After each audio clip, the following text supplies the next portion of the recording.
17 বছর পর টি-20 বিশ্বকাপের গ্রুপ পর্ব পার করেছে বাংলাদেশ।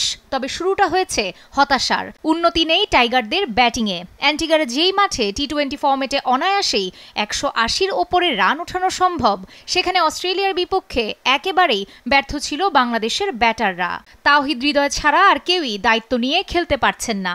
ভারতের বিপক্ষে নামার আগে দুশ্চিন্তা ওই ব্যাটিং নিয়েই। সুপার 8-এর প্রথম গ্রুপে বাংলাদেশের অবস্থান একেবারে তলানিতে।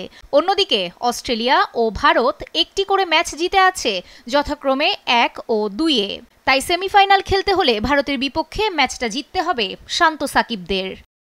ভারত 41 রানে আফগানিস্তানকে হারিয়ে শুভ সূচনা করেছে সুপার 8 রাউন্ডে। অ্যান্টিগায় এটি হতে যাচ্ছে চলমান বিশ্বকাপে ভারতের প্রথম ম্যাচ।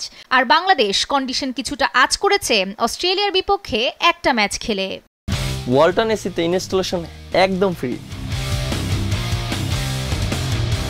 টাইগারদের হয়ে 5 ইনিংসে ব্যক্তিগত সর্বোচ্চ 135 রান আছে তাওহিদ হৃদয়ের। অন্যদিকে এবারের আসরে ব্যাটিংয়ে ভারতের তারকারাও ধারাবাহিক নন।